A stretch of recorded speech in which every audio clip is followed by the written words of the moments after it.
1971 সালের উত্তাল আন্দোলনে আমি ছিলাম রাজশাহীতে। 27 মার্চ অন্ধকার থাকতে থাকতেই আমরা গ্রামের বাড়িতে রওনা হলাম সামান্য হাত ব্যাগ নিয়ে। হঠাৎ স্থানীয় চেয়ারম্যানের জিপ এসে দাঁড়ালো আমাদের সামনে। বাবাকে সম্বোধন করে বললেন, ডাক্তারবাবু আসেন আমার সঙ্গে। হয়তো জ্ঞান হারিয়েছিল আমার। সচেতন হয়ে উঠে বসতেই বুঝলাম এটা থানা, সামনে বসা আর্মি অফিসার। বললাম, আমাকে আমাকে বাবা মার কাছ থেকে কেড়ে এখানে আনা হয়েছে কেন? অফিসার হেসে উত্তর দিলেন, তোমার নিরাপত্তার জন্য। সন্ধ্যের কিছু আগে চেয়ারম্যান সাহেব এলো। সব কিছু জেনেও আমি ওর পা জড়িয়ে ধরলাম।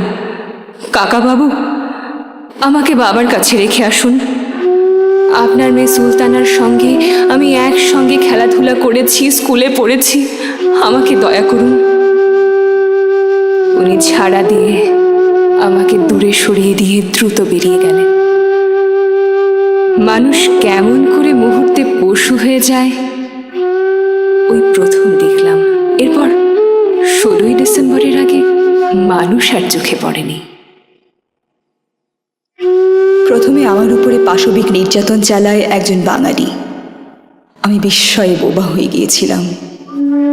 সে রাতে আরও কতজন আমার উপরে অত্যাচার করেছিল বলতে পারবো না, তবে 6-7 জন হবে। অফিসারের হাত ধরে মিনতি করে বলেছিলাম, আমাকে রক্ষা করবার কথা বলছেন, আমি তো রক্ষা পেয়েছি, এবারে আমাকে ছেড়ে দিন। আপনি আমার ভাই, আপনার বয়সী আমার বড় ভাই আছে। অফিসারটি হঠাৎ কিছু থুথু ছিটিয়ে আমার মুখে কি সব গালাগালি করে গেল। আমি নিস্তব্ধ নিথর বসে রইলাম। মনে হলো, কেন আমি তার চরণে প্রথম অর্ঘ্য হলাম না, এটাই তার ক্ষোভ। কিন্তু সে তো তার অক্ষমতা। আমি এখন জড় পদার্থ। যে যখন যেখানে টেনে নিয়ে যে অত্যাচার করেছে শুয়ে গেছি। সম্ভব হলে দাঁতে দাঁত চেপে উচ্চারণ করেছি, জয় বাংলা। কারো বোধগম্য হলে কিছু থুথু, কিছু লাথি উপহার পেয়েছি। আমাদেরকে শাড়ি বা দোপাট্টা ব্যবহার করতে দেয়া হতো না। কোন ক্যাম্পে নাকি কোন মেয়ে গলায় শাড়ি ফাঁস লাগিয়ে আত্মহত্যা করেছে, তাই আমাদের পরনে পেটিকোট আর ব্লাউজ, যেমন ময়লা তেমনি ছেঁড়াখোড়া। দু চোখ জলে ভরে উঠত। বাবার কথা মনে হতো। মা, এবার কি শাড়ি নিবি? আমি বলতাম, তুমি যা দেবে। আদরে মাথায় হাত রেখে বলতেন, মা আমার যে ঘরে যাবে সে ঘর শান্তিতে ভরে উঠবে। বাবা, তুমি কি জানতে তোমার মেয়ে কোনো ঘরে যাবার জন্য জন্মায়নি? তার জন্মলগ্নে শনির দৃষ্টি ছিল। সে শতঘরের ঘরণী, যাযাবর রমণী। পরদিন হঠাৎ আমাদের ভেতর একটি মেয়ে মারা যায়। অন্তঃসত্ত্বা ছিল। সকাল থেকে প্রচুর রক্তক্ষরণ হচ্ছিল। কাঁটা পাঁঠার মতো হাত পা ছুঁড়ে আস্তে আস্তে ঘুমিয়ে পড়ল। মুখখানা নীল হয়ে গেল। ভোর রাতে সব কেমন নিঃশব্দ, নিস্তব্ধ মনে হলো। সুফিয়ার মা বলল, হালারা পালাইলো নাকি? ওর কথায় যেন শরীরে অসুরের বল পেলাম। দরজা ধাক্কাতে লাগলাম, চেঁচাতে আরম্ভ করলাম। হঠাৎ শুনি, জয় বাংলা, বাংলা জয় বঙ্গবন্ধু। মনে হলো আমি বেঁচে গেছি, কিন্তু জানতাম না তখনও যে কত মরণ আমার জন্য অপেক্ষা করে আছে। 3-4 দিন ওখানে থাকবার পর একজন ডাক্তার আমাকে জানালেন আমি গর্ভবতী। আমি কোথায়, কার কাছে যেতে চাই? ঠোঁট চেপে বললাম, কারো কাছে নয়, আমার মতো দুস্থ মেয়েদের জন্য আপনারা যে ব্যবস্থা করবেন আমার জন্যও তাই করুন। বাবা এলেন। দুহাত শক্ত করে আমাকে জড়িয়ে ধরে কেঁদে উঠলেন। ঠিক একদিন এমন করে আমরা 7-8 জন বঙ্গবন্ধুকে দেখতে গিয়েছিলাম অফিসের মাধ্যমে। সেদিন আমাদের চোখের জলে বঙ্গবন্ধুর বুকটা ভিজে গিয়েছিল। বলেছিলেন, তোরা আমার মা, তোরা তোদের জীবনের শ্রেষ্ঠ ধন উৎসর্গ করেছিস স্বাধীনতার জন্য, তোরা শ্রেষ্ঠ বীরাঙ্গনা, আমি আছি, তোদের চিন্তা কিসের। সত্যি সেদিন মনে হয়েছিল আমাদের বঙ্গবন্ধু আছেন, আমাদের আর চিন্তা কি।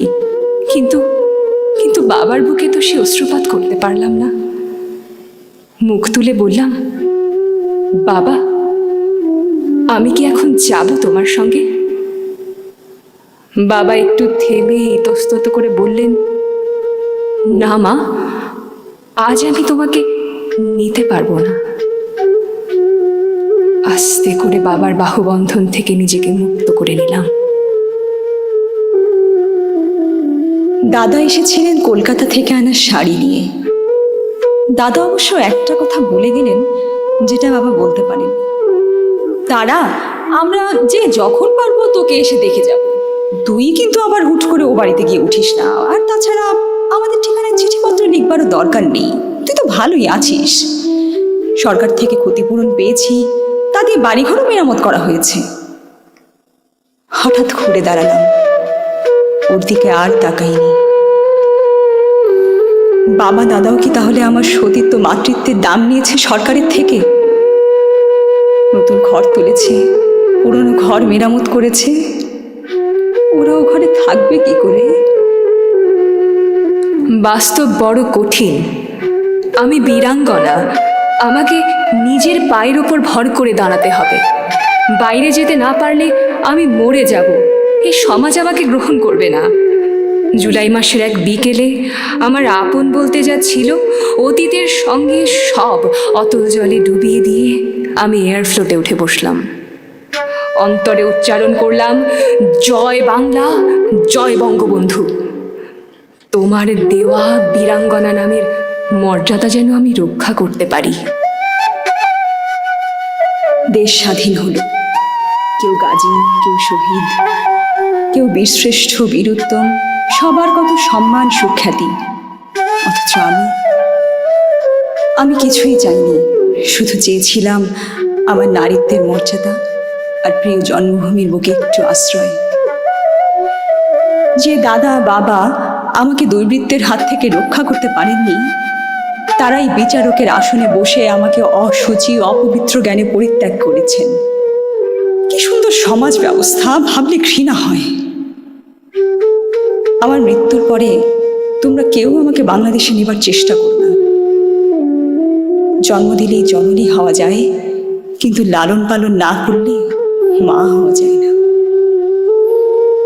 প্রতি নিঃশ্বাসে আমি অভিসম্পাদ দিই বাঙালি জাতিকে, তাদের হীনমন্যতার জন্য, তাদের মাকে অসম্মান অপমান করবার জন্যে। একটি মাত্র মানুষ সে দেশে জন্মেছিলেন, যার স্নেহ স্পর্শে আমি ধন্য হয়েছি। আমি তো তুচ্ছ অনাদরে কন্যা, কিন্তু তোমরা পিতৃঘাতী।